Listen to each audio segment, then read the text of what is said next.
Let's begin. Burn, ungodly filth! What do you want? To make you ours or to make you despair? Spirit Blade Productions presents... Do you have any idea how much I will make you suffer? The horrific agony that I will inflict. Spirit Blade, Dark Ritual. Hell will be a refuge for you when I'm finished. For more information, visit spiritblade.com.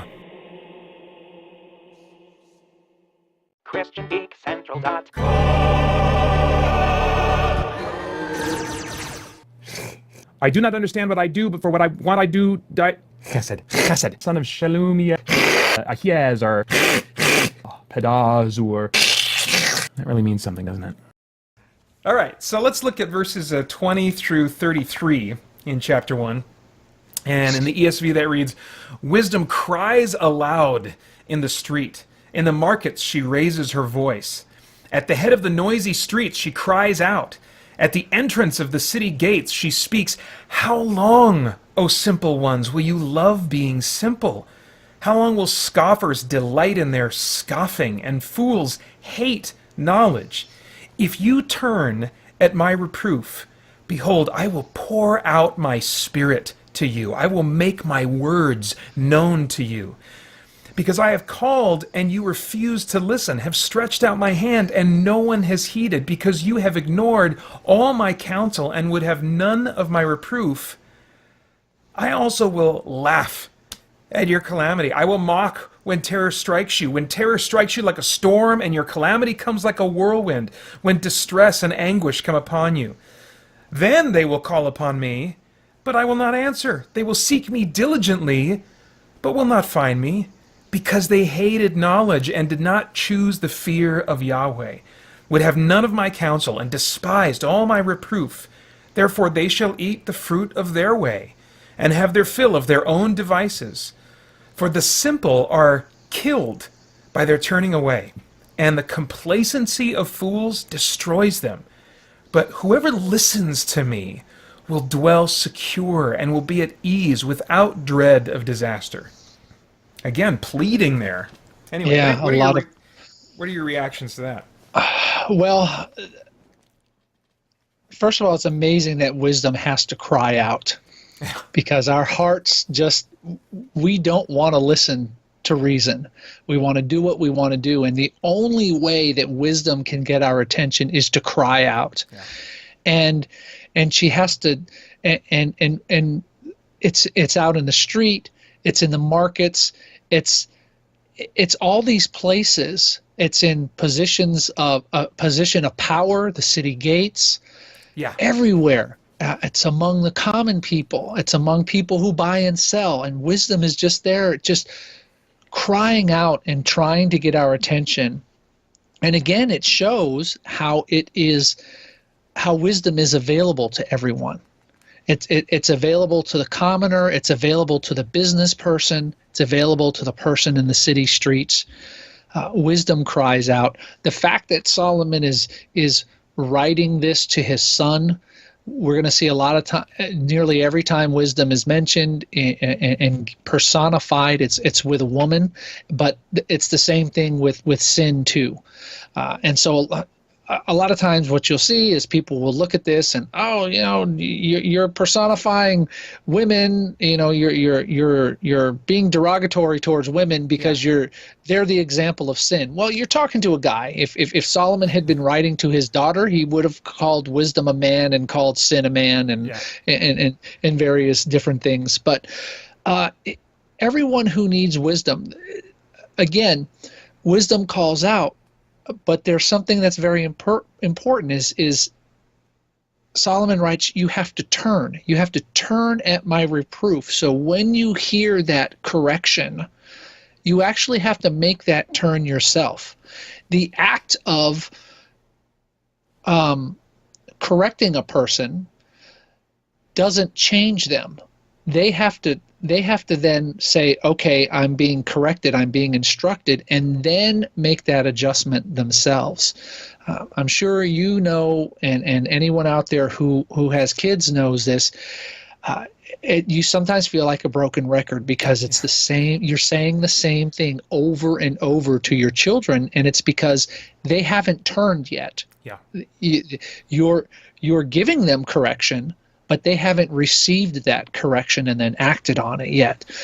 And so that's important. It's important to turn. It's important to listen. That's another thing that's mentioned in verse 24. You've refused to listen.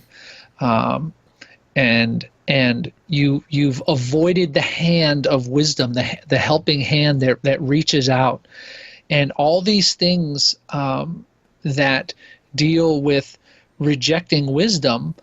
Was it Hosea 8:7 talks about reaping the whirlwind, and that's exactly what happens if you avoid wisdom, if you turn away from wisdom. What do you get? You get this calamity, this disaster that it talks about in the end. And it makes it, one of the things that's interesting about wisdom, and we're going to see it as we go on, is that the more you turn away from wisdom, the harder it becomes for you to perceive it and find it and act on it. Because wisdom will then start to hide itself from you. Or rather, you're hiding, in a sense, from wisdom. Yeah. So there's a couple of other action words I wanna point out here when he talks about. I gotta find it here. Exactly which verse? Verse 31. Therefore, they shall eat the fruit of their way. Yeah. And so eating, as in when he talks, they'll eat and have their fill on their own devices. So the idea here being that when you eat, you're not actually satisfied with what you're eating. Okay, if you turn from wisdom, you're not going to be satisfied with what you get, and you're going to continue to try and have your fill of your own devices there. You're never going to be satisfied. He talks about the simple are killed by their turning away. And this is kind of related to, you can kind of see a sense of apostasy here when you're turning away, when we talk about apostasy and things like this, and then reaping. He who listens to me, I think in the New King James Version, there's one of those verses talks about reaping, which is you reap the results. Yeah. And so I have a final note here and about wisdom. So no fear of evil. Wisdom gives you no fear of evil. And 1 Corinthians chapter 15, verse 55, "O death, where is your sting?" There's a lot of talk in Proverbs about foolishness leading to death. And one of the things, besides Christ delivering us from death, wisdom as well removes the sting of death in our lives, because we're acting in a way that is not self-destructive. Because when we're acting, when we're outside of God's will, we're being self-destructive. We're actually bringing destruction upon ourselves. We're actually bringing death upon ourselves, and we don't like to think about it that way. I think one of the church fathers, I don't recall who it was, but he talked about sin being an act of uncreation. That God created something good in us, and when we sin, we're actively uncreating what he did in us and bringing about death in our lives. And that's where kind of wisdom slots in here, in this idea of something leading to death. That's kind of what I keep in the back of my head as I'm reading those verses. I think one of the first things that jumped out to me, let's see here. Oh yeah, verse 22 was really piercing to me when I read it this time. How long, O simple ones, will you love being simple?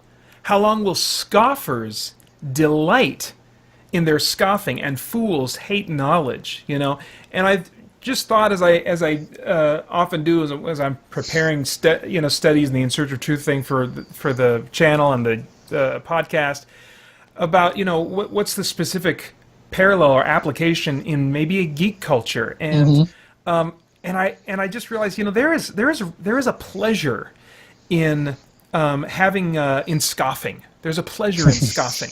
There's a pleasure in it gives us a perceived position of higher knowledge. And that's why I think expressing negative opinions often has more appeal than expressing positive ones.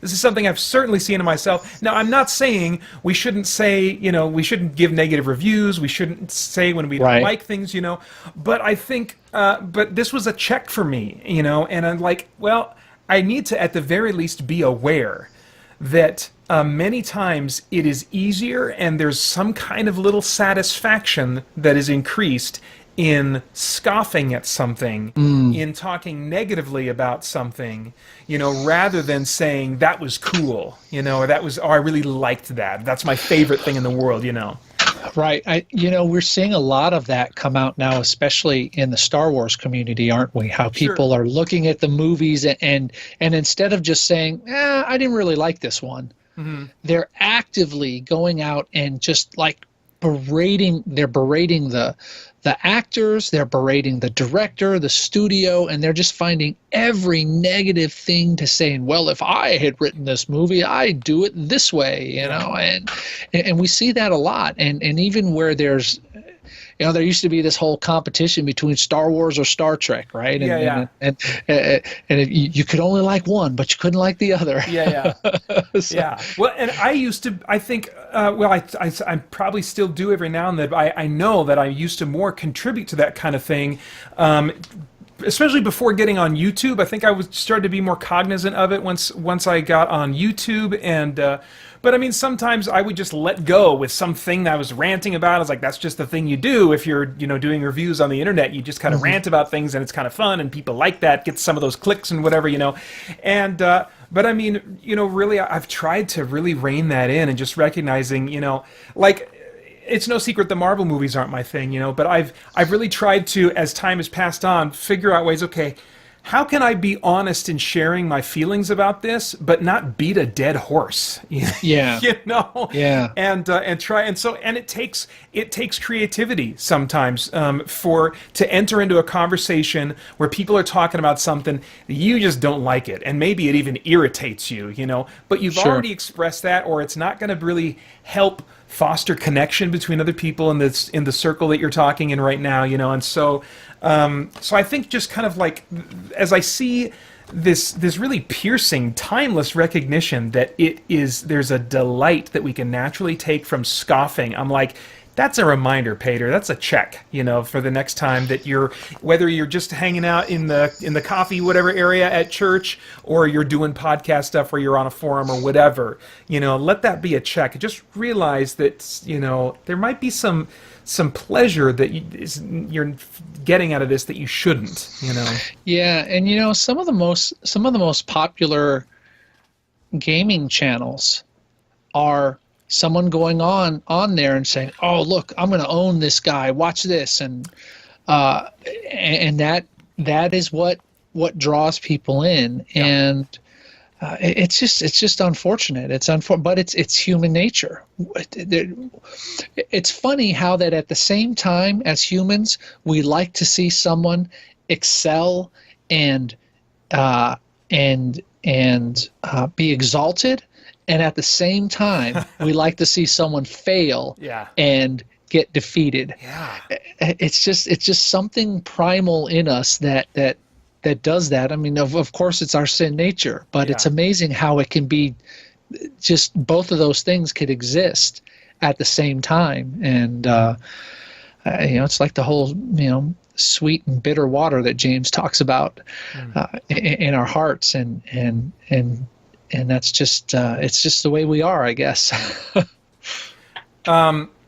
let's see here. Before we wrap up this chapter, the other thing that jumped out at me, is that